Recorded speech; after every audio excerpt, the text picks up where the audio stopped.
নমস্কার বন্ধুরা, টিচার রিক্রুটমেন্টের আরেকটি নতুন খবর নিয়ে এলাম আজকের ভিডিওতে। তোমরা স্ক্রিনে দেখতে পাচ্ছ, আমার পিছনে যে স্ক্রিন রয়েছে সেই স্ক্রিনে তোমরা দেখতে পাচ্ছ যে এনভিএস অর্থাৎ নবোদয় বিদ্যালয় সমিতি এখান থেকে একটা এক্সাম ক্যালেন্ডার দেওয়া হয়েছে এবং প্রতি বছর যত নবোদয় বিদ্যালয় রয়েছে সেই নবোদয় বিদ্যালয়গুলিতে টিচার রিক্রুটমেন্ট হবে এবং তার যে প্রসেস, কবে হবে, কখন ফর্ম ফিল আপ, কখন রিক্রুটমেন্ট হবে, কখন হাতে নিয়োগপত্র পাবে, সমস্ত তথ্য আজকের ভিডিওতে দেব। এবং যে তথ্য এই ওয়েবসাইটের মধ্যে, অর্থাৎ এখানে ওয়েবসাইট তোমরা দেখতে পাচ্ছ navodaya.gov.in, এই ওয়েবসাইটে যদি তোমরা যাও তোমরা দেখতে পাবে।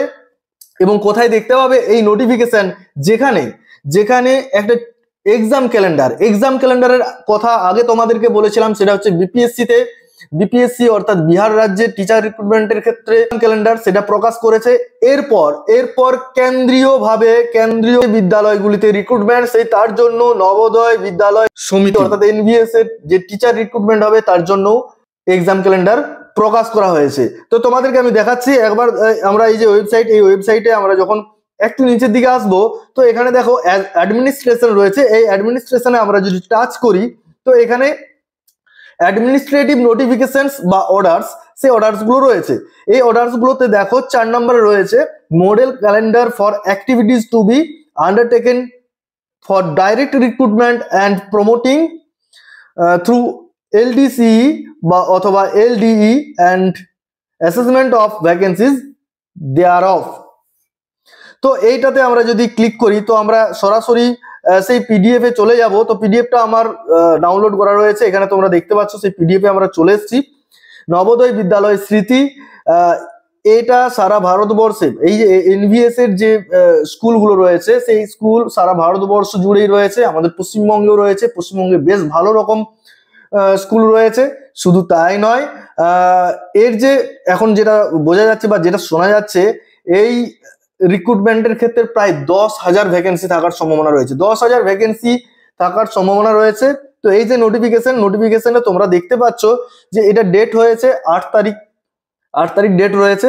তো এখানে সমস্ত বিষয়গুলিকে তুলে ধরা হয়েছে। তো এখানে আমি একটু বলে দিই, যেমন তোমরা এখানে দেখতে পাচ্ছ যে মডেল ক্যালেন্ডার এখানে রয়েছে। এই মডেল ক্যালেন্ডার অনুযায়ী এখানে যে অ্যাক্টিভিটিস গুলো রয়েছে সেই অ্যাক্টিভিটিস এর মধ্যে যেমন ধরো রিক্রুটমেন্ট এজেন্সি দ্বারা রিক্রুটমেন্টটা করা হবে। এখানে লাঞ্চিং পোর্টাল 15ই জুলাই, তারপরে ইনভাইটিং অ্যাপ্লিকেশনস যে নেওয়া হবে সেটা হচ্ছে 15ই জুলাই থেকে 15ই অগাস্ট। তারপর রিটিন এক্সামিনেশন দেখা যাচ্ছে কি 30শে সেপ্টেম্বর। এগুলো প্রতি বছর। এরপরে হচ্ছে ডিসপ্লে অফ মেরিট লিস্ট কখন দেখতে পাবে? সেই মেরিট লিস্ট দেখতে পাবে কখন না, 31শে October. Skill test, personal talk, documents verification, এগুলো হচ্ছে 30শে নভেম্বর ডেট ফেলা রয়েছে। Display of final select list, এটা 31শে ডিসেম্বর। এবং যেটা দেখা যাচ্ছে যে জয়নিং লেটার বা অ্যাপয়েন্টমেন্ট লেটার তারপরে, অর্থাৎ ডিসেম্বর পর্যন্ত সমস্ত প্রক্রিয়া কমপ্লিট করে দেওয়ার পর জানুয়ারি থেকে মার্চের মধ্যে অ্যাপয়েন্টমেন্ট লেটার বা জয়নিং লেটার কিন্তু দিয়ে দেওয়া হবে। এটাকে ইলাস্ট্রেশন বা এটাকে ব্যাখ্যা দিয়েছে পরের পেজটাতে। তোমরা যদি এখানে দেখো তাহলে আরো ভালো করে বুঝতে পারবে। তোমরা দেখো যে এখানে এই যে রিক্রুটমেন্ট এজেন্সি 30শে জুনের মধ্যে রেডি করতে হবে। আচ্ছা, vacancy notification and launching portal 15ই জুলাই 2024-এর মধ্যে লঞ্চিং হবে পোর্টালটা। ইনভাইটিং অ্যাপ্লিকেশন নেওয়া হবে 15ই জুলাই থেকে 15ই অগাস্ট 2024, ঠিক আছে। রিটিন এক্সামিনেশন হবে 30শে সেপ্টেম্বর 2024।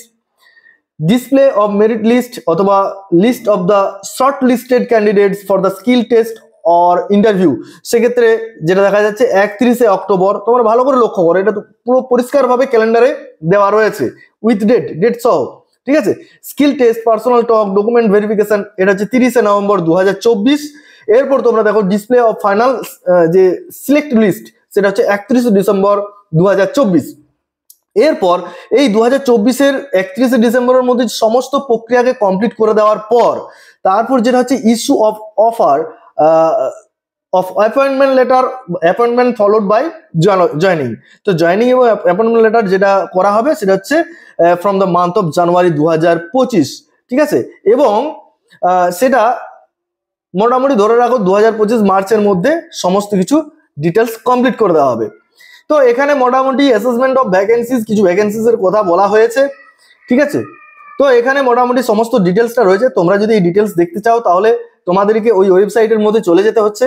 তো এখন একটা বিষয় তোমরা মাথায় রাখো যে তোমরা যারা প্রিপারেশনের মধ্যে রয়েছে, যারা এই যে টিচার রিক্রুটমেন্টের কথা তোমাদেরকে আমি আগেই বলেছিলাম যে তোমরা যেহেতু বিএড কমপ্লিট করেছো, তোমরা অনেকে সিটেট টেট পাস করে রয়েছো, সেক্ষেত্রে তোমাদের যে অপরচুনিটিগুলি আসছে সেগুলো তোমাদেরকে একটু খেয়াল রাখতে হবে। তার মধ্যে একটা চলে এসছে NVS নবোদয় বিদ্যালয়, ঠিক আছে। তো এই যে কেন্দ্রীয় স্কুলগুলো রয়েছে সেই কেন্দ্রীয় স্কুলে শিক্ষকতা করার জন্য তোমরা যদি ফর্ম ফিল আপ করো, অবশ্যই ফর্ম ফিল আপ করবে। এবং দেখতে পাচ্ছ তো এই পশ্চিমবঙ্গের যে পরিস্থিতি এখন, এই পরিস্থিতিতে তোমরা যেহেতু রেগুলারিটি বজায় রেখেছো, তার জন্য এই সেন্ট্রালের স্কুলগুলোর জন্য তোমরা ফর্ম ফিল আপ করো এবং পরীক্ষাগুলো দাও, ঠিক আছে। এই জন্য বলছি তোমরা নিজেদের প্রিপারেশনের মধ্যে থাকো, তোমরা নিজেদের প্রিপারেশনের মধ্যে থাকো এবং এগিয়ে যাও। তো এগুলোতে যদি একটু মোটামুটি ভালোভাবে প্রিপারেশন নিতে পারো তাহলে এই জায়গাগুলোতে চাকরি তোমরা সহজেই পেতে পারবে। তো যাই হোক, আজকে তোমাদেরকে এরকম একটা ইনফরমেশন দেওয়ার ছিল, শেয়ার করলাম বিষয়টি। তো যাই হোক বন্ধু, তোমাদের অনেক ফ্রেন্ড সার্কেল রয়েছে, তাদেরকেও এই বিষয়টা নিয়ে জানাও, তোমরা নিজেরাও প্রিপারেশন নাও। আজকে এই পর্যন্তই। ভিডিও ভালো লেগে থাকলে একটা অবশ্যই লাইক দিতে ভুলো না। এই লাইক দিলে কি হয়, আমি অনেক মোটিভেট হই এবং পরবর্তী ভিডিওগুলো দিতে অনেক সচেষ্ট হই। আজকে এই পর্যন্তই। সকলে ভালো থেকো, সুস্থ থেকো, এই বলে আজকের ভিডিও এখানে শেষ করছি। ধন্যবাদ।